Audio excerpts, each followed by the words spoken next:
के रायबरेली से है, जहां दुलवासा में कांग्रेस महासचिव प्रियंका गांधी ने जनसभा को संबोधित करते हुए कहा कि बीजेपी वाले संविधान को बदलने की बात कर रहे हैं। जब ये बात जनता के बीच में ज्यादा फैलने लगी, तब पीएम मोदी को लगा कि चुनाव में नुकसान हो जाएगा, इसलिए उन्होंने कहा कि हम संविधान नहीं बदलेंगे।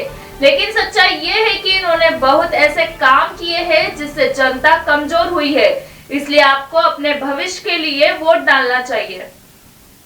और अब संविधान को बदलने की बात कर रहे हैं। जब ये बात फैली लोगों के बीच में, इनके नेताओं ने ही कही, इनको कहलाया गया।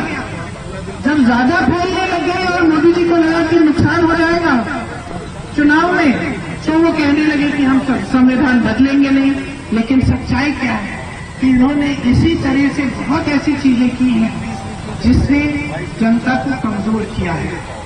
इसीलिए आज जब आप वोट डालते हैं, सबसे पहले तो जो मैंने कहा, आपके अपने भविष्य के लिए अपना वोट डालना चाहिए। आपके लिए काम करके कौन दिखा रहा है, उस काम का प्रमाण क्या है, आपके जीवन में क्या अनुभव है कि हाँ कुछ काम हो रहा है, मेरे लिए कुछ तरक्की हो रही है। अब मैं आपसे पूछना चाहती हूँ, 10 सालों से केंद्र में भी और प्रदेश में भी भाजपा की सरकार है। वहाँ मोदी जी, यहाँ योगी जी। आपको बोलते हैं डबल इंजन की सरकार है। मैं आपसे पूछना चाहती हूँ कि आपके जीवन में रोजगार मिले, आपको तरक्की आई है, महंगाई बढ़ गई है, कमाई कम हो रही है, रोजगार मिल नहीं रहा है, तो जो इनका काम है इसका प्रमाण तो आपके जीवन में आपको दिख रहा है। तो इसके आधार पर अपना वोट दो। अब कांग्रेस की, मैंने बताया कि कांग्रेस की जो सरकारें हैं, इनकी जानकारी लो, मेरे कहने पे मत सुनो, जानकारी लो कि क्या हो रहा है। आपको पता चलेगा कि कर्नाटका में आपकी जैसे जो बहनें हैं, मेरी सबसे बड़ी महिला जो हर परिवार की है, उसको 2000 रुपए हर महीने मिलते हैं सरकार से। जहां उसको बस यात्रा मुफ्त में करनी पड़ती है, वो सारी पूरे प्रदेश में बस यात्रा महिलाओं के लिए मुफ्त है।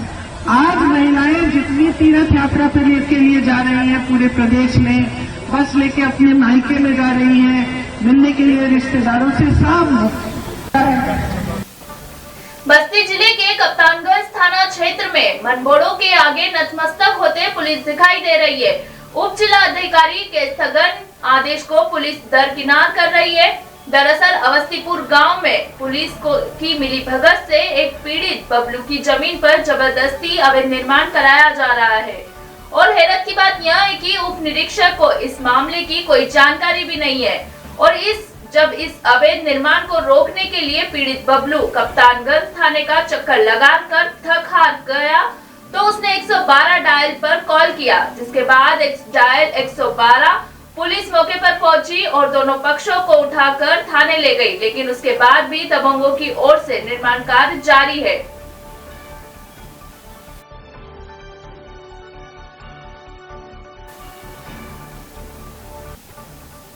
बढ़ते अगली खबर की ओर। कानपुर देहात के थाना रूरा क्षेत्र में जमीनी विवाद के चलते भाई ने भाई को चाकू मार दिया।